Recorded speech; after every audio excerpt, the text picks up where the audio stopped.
Hi, so day one. Before I start talking about the exercise that we're going to do today, I just want to check in that you've watched the welcome video, that you've taken time to say hello to the group, that you've had a read of the confidentiality and safety post and given me the thumbs up to that.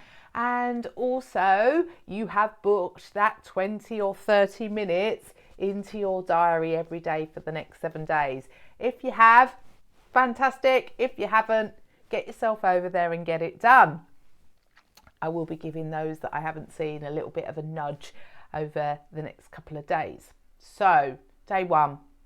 As I said in the welcome video, we're not going to dive in straight into like me giving you loads of things to do. Okay, we're going to build on that over the week. So today is an opportunity for you to sit and reflect on your current relationship with food, with your body, and with eating. This is something that I really encourage my clients to do when I first start working with them, because there's so much power in telling our story, our current food, body and eating story, because that is the lens by which our food relationship is very much driven.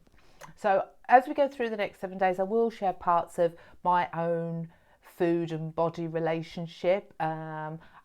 I tend to do that because I think, again, the power of groups, the power of sharing, the more open and honest we can be, the more it helps us to relate and to feel less alone in what can be a very lonely subject to talk about. So many people really don't get it. They don't understand what it feels like to live in a body that maybe you don't particularly like for whatever reason, to feel stressed and anxious around food, and certainly the overwhelm that can come with eating. So I do share parts of my story to kind of consolidate the process that I've been on. So today is just an opportunity for you to spend a bit of time, and there is a workbook that you can work from. So you can either print that from the email you've had, or you can go to the file section in this group and download it. And it's going to invite you to just spend a bit of time, and there's some questions, or there's some prompts at the back of your workbook that are going to help with this. So I want you to just spend some time, sit down, don't rush this. The more that you can actually slow things down and really start to think about, how do you currently feel about food, about your body and about eating. When I always join in when I run these sorts of challenges, because it's powerful, to revisit some of this stuff. Because it reinforces how much I've moved forward and how my beliefs around food and my body have changed over the years. But also it does also invite me to spend a bit of time in looking at what's still there for me. So when I start to think about food, I've had a really love-hate relationship with food. It's been my friend.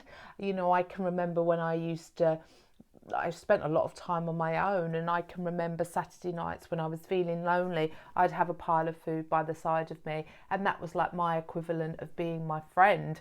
But equally, it's very much it has been an enemy for very much part of my life. So start to think about your relationship with food and what it represents for you currently. It's okay to think about what it's represented in the past as well. So, I'm not too prescriptive here. Write down whatever comes up for you. And again, think about, what is your current relationship with your body? I've worked really hard on neutralizing my perception of my body. I've spent most of my life hating my body. In fact, it was a very key driver for managing my weight. I would look at myself naked in the morning to motivate me not to overeat. I feel very sad now that I have done that to myself, but it was an effective strategy, and I wasn't able to see the damage that was doing. And so now when I look at my relationship with my body now, whilst I find loving it and body positivity just really doesn't sit with me, I do work on neutralizing those negative thoughts and appreciating my body for what it can do, and almost updating those beliefs that I've had about my body. So that's your body. And then the next one is to look at your relationship with eating. So, when you go out for dinner, do you not eat all day and then you'll have what you want in the evening? So think about your patterns of eating. Are you somebody who eats regularly? Do you tend to skip meals? So we're going to look at food, we're going to look at body, and we're going to look at eating. Then once you've done that, I just want you to spend a little bit of time just going over what you've written and see if there are any signs there for you that are jumping off the page that are really obvious for you, that you can really see feed self-doubt and certainly tie into that not trusting yourself with food. So that's it. That is your exercise for today. Spend a bit of time just sitting and writing down and thinking about what is your current relationship with food, with your body, and with eating. And then spend a bit of time, have a look at what you've written and see if there are any things that jump off the page that go, gosh, no wonder I don't trust myself around food. And then tomorrow we're going to start looking at diets and diet culture and how elements of that build mistrust.